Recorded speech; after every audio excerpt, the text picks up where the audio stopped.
Hello, I'm Dr. Mo, and in today's installment of The Future of Medicine, I'm going to talk about advancements in heart transplants.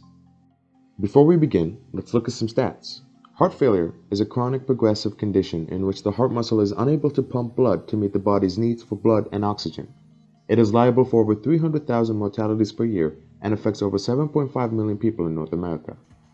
Over the past 3 decades, heart transplantation has persisted as the most effective choice for long-term treatment of patients suffering from end-stage heart failure.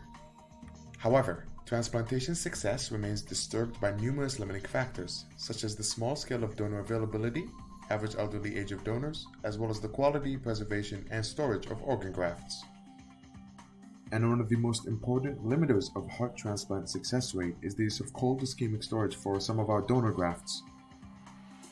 Cold ischemic storage is a widely used technique for preserving the retrieved heart of a donor.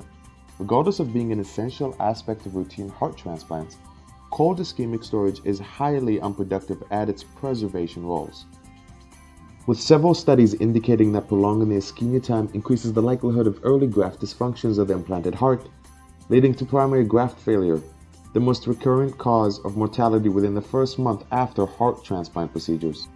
The problem of cold ischemic storage has pushed us to ask ourselves, could we restore a dying heart after its retrieval from a donor? How do we allow for longer out-of-body time? Well, cardiologists and specialists worldwide have used notable advancements in biomedical technology to address this, using organ care systems to secure hearts from donors and an introduction of ex-vivo heart perfusion.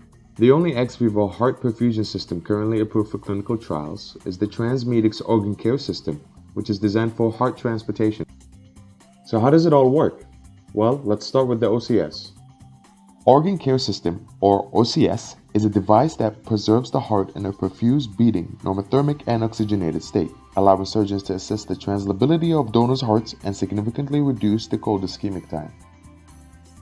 When utilized, around 1.5 liters of donor blood is collected and used before cross-clamping to prepare the perfusion module.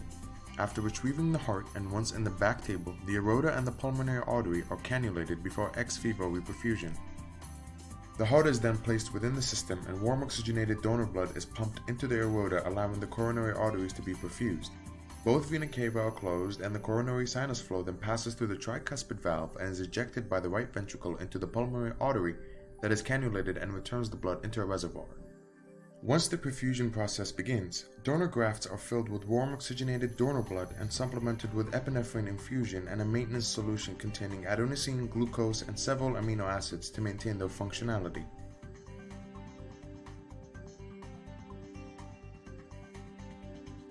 The use of ex-vivo heart perfusion has also allowed the use of marginal donor organs, such as the hearts donated after circulatory death or DCD. You might be asking yourself, what is the difference between DCD and donation after brain death or DBD? DCD is not comparable to DBD, as DCD donors have suffered an irreversible and extensive brain injury, but do not meet the brain death criteria that DBD donors meet. The use of DCD hearts was established to expand the donor pool, as DCD donors are often younger and come with a smaller number of comorbidities. So why is all of this important to note?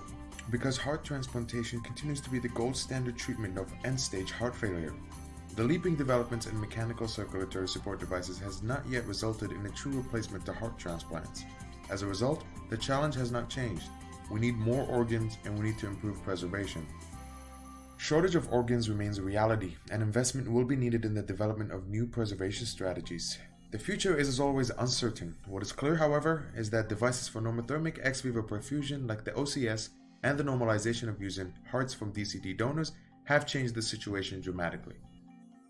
Along with the novel development of a multi-mode ex-vivo heart perfusion platform that enhances our ability to preserve organs, potentially increasing the number of hearts qualified of transplant and reduce the number of hearts that are thrown out, these developments of heart transplant procedures will continue to endure and may have an exciting future. Thank you for watching.